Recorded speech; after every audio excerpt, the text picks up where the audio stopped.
All right, so over the last, geez, I don't know, 15, 18 years I didn't even realize 12 different M cars, as you can see in the list, ranging from many M3s, couple M2s, an M5, and M6. So what I'm going to do here is walk through top to bottom, which M cars, what would be my stack ranking of all the cars that I've owned. So, my criteria, number one, it's got to be fun to drive. Two, it needs to sound good. So like, does it sound great? Is it exciting? Does it have top end engine drama? Like, so you get over 4,000, 7,000, up to 8,000 RPM. Does it make you want to rev the car up again? And DNA. So a lot of the old M cars, they used to be focused on driving and fun to drive cars. It makes you want to go find a track to take the car onto. Rivals to 911s in terms of just fun to drive. Unique M motor. So what makes an M car used to make it unique was it was not just the ground effects and all the wings and the stuff put all over it, but the drivetrain itself. They'd offer a manual transmission, maybe a single or dual clutch, and it'd have a unique motor that wasn't found in other BMWs. And then ultimately, doesn't make it. Do you make excuses to take it out for a drive on back roads? Like, do you sit around going, man, what can I do to get my car out on some back roads? Because it's just like addicting and fun. All right, so I'll start with number nine, work my way to number one. Number nine, I had a 2015 F80 M3 manual. And, look, first you have to understand this was like my seventh or eighth M car. And I was coming from high revving V8s and V10s, crazy straight inline sixes with exhausts and doing track days. And it was a very good looking BMW, but it was big. It had a turbo. The sound was, well, terrible. The steering was horrible, and it just lacked soul. And you couldn't get traction on it, and there's a whole bunch of other documented issues. But this was the shortest I've ever owned a car in my whole life. It was just not. It was such a departure from the old BMW Ultimate Driving Machine to just something different. And I think if you come in and this was your first car ever, younger generation, it's a great car and people love them, and I can see why. They have really good resale. But in terms of wanting to take it out for a back road drive, it was definitely bottom of my list. All right. I had an '01 E46 M3, and this was a fantastic car. It was my first M car. It was a stick, and I loved it. The inline six was racy. Car was very track focused, maybe a little bit stiff, and there's really nothing I would say negative about it. This was probably more so there's just other M cars I've owned that I would put in front of it.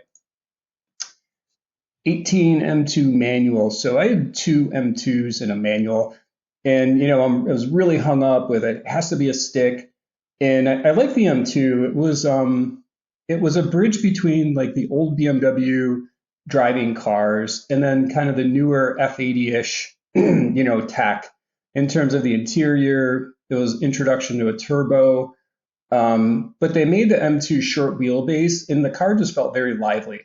Definitely not the fastest car around, but it was just fun to drive. I mean, you can't really take it too seriously. It's not a serious performance car, but in terms of just getting around town and having something that's fun point A to point B, this checks a lot of boxes. As much as I love manual transmissions and they are more engaging than a DCT, this one, like the first to second shift, just always sucked. It was just the really long rubbery stick. And even when I was shopping for my third M2, I was hung up on getting a stick, and I test drove one, and I'm like, this is just not a great transmission. So I'll talk about the DCT as my number six. So my current daily driver is an M2 DCT with an MPE and a lot of other performance bits. It's black and black, and it's just fun to drive. It's my daily driver, so you can take it all weather, and just for running errands and shooting around town, it's just engaging and fun. Is it my first choice M car? Obviously not, but it just, especially now, it still has a lot of the old M DNA in it. Makes you want to rev it, make some good noises. I tried the competition M2, and while it's by far a better performance vehicle, I like how the OG looks, and obviously the sound is is far, far, far, far, far, far, far better than the S65. Okay, so I've had a number of E90s. I had 2 sedans and 3 coupes. So I put this one on the bottom. I love the E90. I would take an E90 all day over a coupe.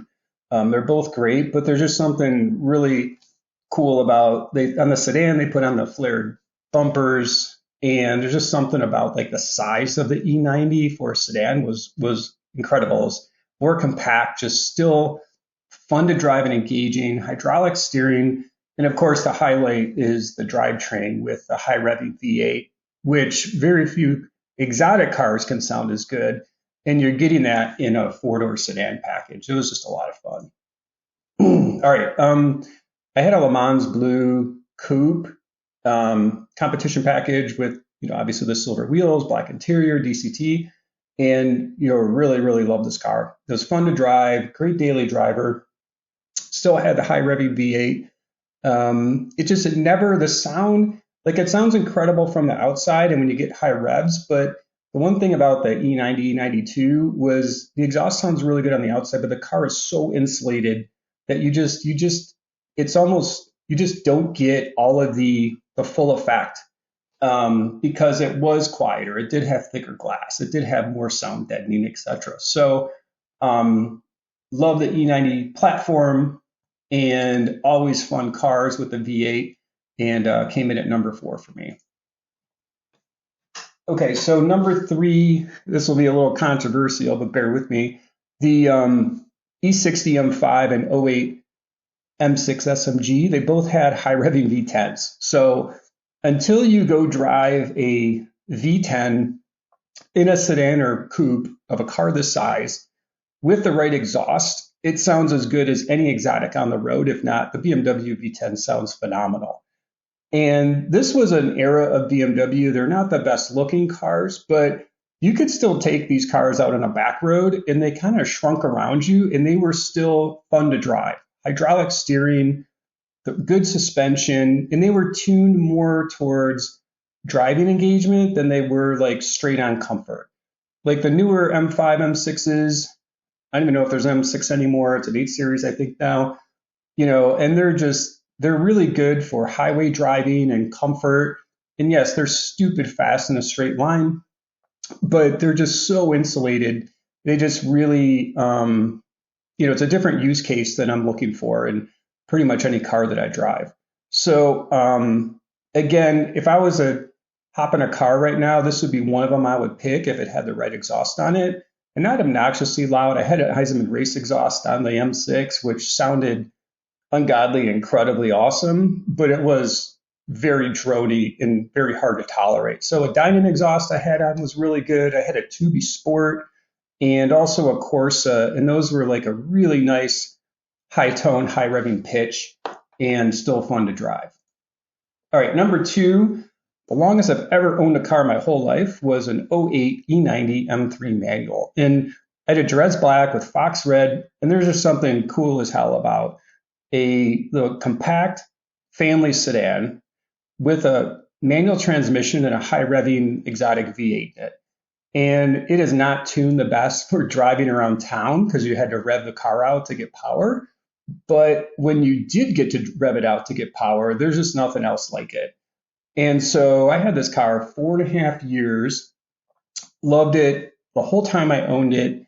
And it's just right now, like I would love to find one low miles in great condition and just put it away because I think it's a car that will just do well in the long term. And, having a high revving V8, it was as exotic as any other V8 engine out there at the time, but yet in a family sedan and still kind of with the old BMW DNA in there. All right, so my number 1 is, if I could pick one car right now and go for a drive, my 05 M3 ZCP SMG Carbon with cinnamon interior. The car looks luxurious and it's still kind of understated, but yet somehow it was still very aggressive looking. And the inline 6 in the E46 M3 was like off the hook. It was just loud. It was racy. And if you got it 6,000 to 8,000 RPM, it just unleashed. And it was just so much fun to drive. I did a ton of track days with this car. The competition package really dialed it in. I had a few modifications on it just to dial in a little further, and it was just so much fun to drive. It's the one BMW I think about, man, I should chase one down and put it away just to take it out for some drives once in a while and just being able to connect with kind of some of the older cars. So that's my top 9 because I had 3 M2, so I wasn't going to repeat those over and over. But that's my list, and hope you enjoy my video.